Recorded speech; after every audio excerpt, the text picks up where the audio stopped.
Fala pessoal, meu nome é Mike Williams e bem-vindo a Pivot Comics. Hoje nós vamos falar como trabalhar mestres numa história e os tipos de mestre que tem. Só que antes de começarmos o assunto, não se esqueça de se inscrever no nosso canal, curtir o nosso vídeo e ativar o sininho de notificações. Então, os mentores. Primeiro, antes da gente começar, temos que entender quem são os mestres. Ele é um tipo de personagem que nós chamamos de mentor na história. Eles são a figura responsável, confiável e experiente. E eles são responsáveis pelo maior desenvolvimento do seu protagonista ou até mesmo do grupo dos personagens principais da sua história. Como que nós vemos em Boku no Hero, nós vemos o All Might, que faz esse papel no desenvolvimento do Midoriya, do Bakugou, daquela sala da Wei, também tem o Aizawa também que ajuda eles nas aulas. Em Bleach nós vemos a Yuruchi, o Urahara, que ajudam o Ichigo a despertar a Shikai, a Bankai. No Naruto nós vemos ali ele treinando com o Kakashi, com o Jiraiya. Então nós vemos que durante todas as histórias, todos os personagens eles têm um mentor. O papel do mentor, ele muda conforme o personagem que está sendo em foco. Porque não é porque o personagem ele é mentor, significa que ele vai ser só do protagonista ou dos personagens principais. O papel do mestre é sempre ensinar. Então, ele pode dar um conselho para um personagem, ele pode ensinar uma técnica para um outro e simplesmente proteger outro personagem por um afeto que ele tem com a consideração que aquele personagem fosse filho ou filha dele, ou até mesmo um ente querido. Então, nós vamos agora entender um pouco como que funciona esses papéis no meio da sua história e como aplicá-los em sua light novel. Os outros tipos de personagem, os mestres não são muito desenvolvidos na história. Aí você me perguntou, Mike, como que você vai me colocar um personagem na história que não tem desenvolvimento? Mas é aí que tá, porque diferente de todos os outros personagens da história, os mestres eles já estão desenvolvidos. Porque ele é um mestre, por quê? Porque ele já alcançou o objetivo dele. Ele já chegou no patamar que ele queria, no patamar de poder. Ele chega ali à conclusão do seu sonho. E ali, ele na história, o papel dele é simplesmente ensinar o que ele aprendeu na jornada dele. Entendeu? Tanto que você pode ver que em Boruto, por um exemplo, o Naruto que está se tornando uma boa parte mestre do Boruto. Por quê? Porque na história do Boruto, o Naruto ele já se tornou o Hokage, que era o que ele lutou tanto para ser. Tanto é que no anime Naruto, quem é mestre do Naruto? O Iruka, o Kakashi, o Jiraiya, entendeu? Mas tudo por quê? Porque ele estava na jornada dele. E agora, já em Boruto, ele já está fazendo um papel de mestre. Por quê? Porque ele chegou no patamar que ele queria. Olha um exemplo também, se você assiste Jujutsu Kaisen, você repara que o Gojo, ele não tem conflitos. Você não vê o Gojo assim falando muito de rival. Tanto é que tem um filme que vai para ser lançado agora, eu acho que até já lançou aqui no Japão, que é contando o passado do Gojo. Você vê que pra gente conhecer o Gojo tem que falar do passado. Porque ele já tá no auge, ele já é forte, ele já é um feiticeiro consagrado, ele é um cara que todo mundo respeita. Entendeu? Os mestres são trabalhados de uma forma diferente do protagonista. Eles estão ali para ensinar, não para aprender. Ah, Mike, mas eu posso desenvolver um mestre na minha história? Pode! Você pode desenvolver um mestre. Você pode ali colocar ele aprendendo novos truques, você pode até fazer alguma coisa ou outra. Mas ele sempre tem que ter a característica de mestre, que é o quê? De ensinar, de ajudar e ali é também proteger o teu protagonista. Porque uma coisa que você pode reparar em todos os animes, o mestre sempre tem aquele instinto de proteção ao aluno. Ele é capaz, às vezes, até de entregar a própria vida para poder salvar.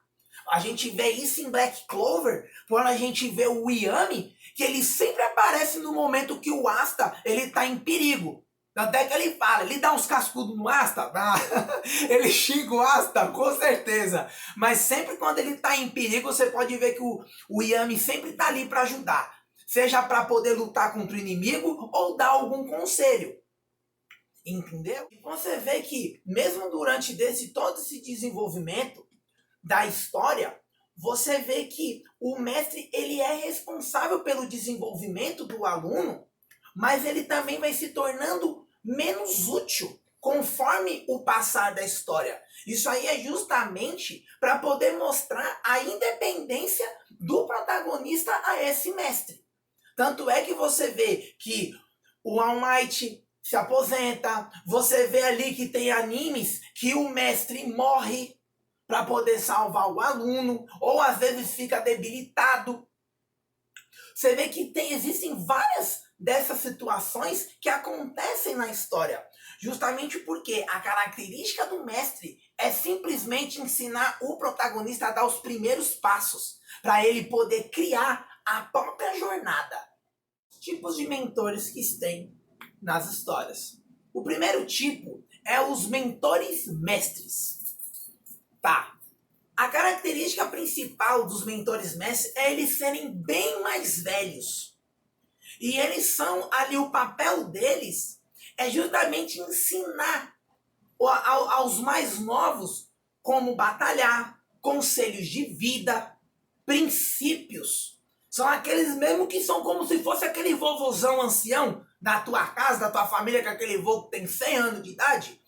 E esse tipo de exemplo de personagem, nós temos a Mestra Genkai, de Yu Yu Hakusho, que ela era uma senhora bem velha, que ela tinha aquele jeito carrancudo, ela tinha aquele jeitão dela todo brigando com o Yusuke, e colocava ela para brigar, e ao ponto de que os treinamentos dela eram tão fortes que quando ela viu que o Yusuke ela ia encarar o Toguro, que era um homem que era o vilão do anime, que era o que tinha um nível de poder dela, ela fez um treinamento assim, que para correr risco à vida do Yusuke, pro Yusuke ter condição de lutar contra o Toguro.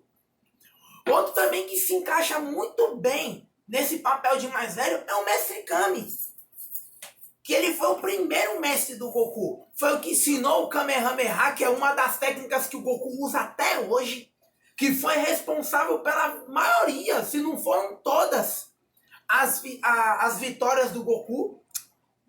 E ali, você vê que até hoje, o Goku, mesmo estando com aquela escala de poder, com um instinto superior, Super Saiyajin God, enfrentando o Deus da destruição, sendo o homem considerado o homem mais forte do universo, ele ainda continua pedindo conselhos ao Mestre Kami.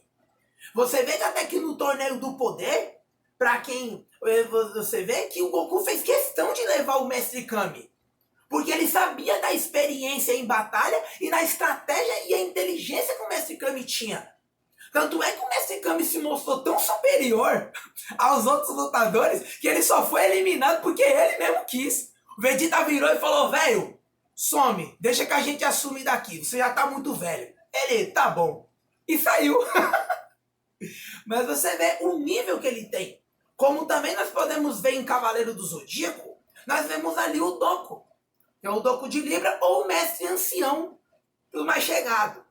Ele chegava lá, ele ficava lá nos 5 picos antigos, guardando a armadura de Libra, e também ali esperando o momento certo dele poder lutar. Porque ele sabia que o exército de Hades ia invadir o santuário e os cavaleiros de ouro atuais nunca tiveram contato com os espectros. Então ele estava ali justamente para guardar e também para guiar os cavaleiros de ouro na batalha contra Hades.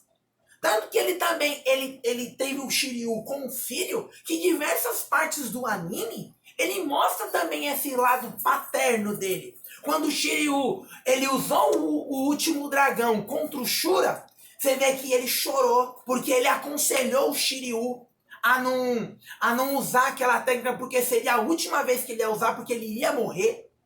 Você vê que quando chegou naquele momento, que o Shun ele se sacrificou. Tanto é que é uma parte ali que é complicado, viu, filho? Aquela parte do Shu ali com o Yoga na casa de Libra, que é a zoeira até hoje. Mas ali foi dentro de uma filosofia que o próprio Mestre Sião ensinou para o Shiryu, que era a história de um homem que ele estava faminto, que veio o urso com um peixe para matar a fome, veio uma raposa com um cacho de uva para poder saciar a fome daquele homem, e o coelho que estava ali, que ele não era um caçador, mas que ele se jogou na beira do fogo para poder se sacrificar para o homem comer e não morrer de fome. E aquilo foi um ensinamento que o Shiryu teve no passado que fez ele entender o porquê que o Shun se sacrificou para poder salvar o Yoga que estava congelado na casa de Libra. Então você vê, olha a importância que esse tipo de personagem tem no desenvolvimento da história. Ele pode ajudar tanto o protagonista quanto os personagens ao redor, porque ele é o sábio, ele é o mestre. Até pode-se dizer que ele é o mestre dos mestres, e é sempre aquele que comanda aqueles que já são mestres. Então, agora vamos ao segundo tipo de mestre, que são os mestres sábios. Eles não são tão velhos quanto os mestres, e sua prioridade é repassar seu conhecimento e estilo de vida. Seus conselhos eles são pautados na sua experiência de batalha e no estilo de vida que eles têm. Um grande exemplo desse tipo de mestre, que é aquele mestre mais sábio, que eles sempre exploram muito bem a sabedoria dele, é o mestre dos magos de Caverna do Dragão. Você vê que ele sempre usava, como é que eu posso falar? Ele usava tipo enigmas, ele usava meio que metáforas para os heróis ficarem pensando naquilo, para eles conseguirem sair da enrascada que eles estavam. E muitas das vezes o mestre do mago, ele teve ali, colocou eles em uma enrascada e mostrou para eles como resolver. E saía fora. Esses tipos de mestres são voltados muito para o desenvolvimento psicológico do personagem. Esses mestres você tem que trabalhar bem em relação a conselhos. Por exemplo, o herói achar que fez tudo certo e ele apontar o erro pro herói e mostrar que ele não é tão bom quanto ele imaginava. Mostrar ali pro herói o quanto que ele ainda é imaturo. Mostrar ali pro herói o quanto que ele precisa evoluir ainda. Esse tipo de mestre é bom para você dar aquela quebra de expectativa. Quando o herói pensa que ele tá o top, mas ainda ele mostra o tanto de ele tem que correr na estrada ainda.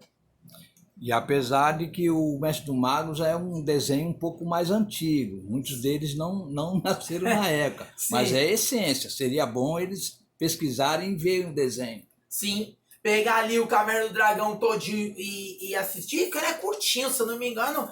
Se qualquer coisa, Valdir, coloca ali na edição. Eu acho que ele não chega nem a 30 capítulos, o Caverna do Dragão. 27, ó. É, por aí. Entendeu? E é bom pra você ver como que esse personagem, como esse mestre, ele pode desenvolver muito bem a história.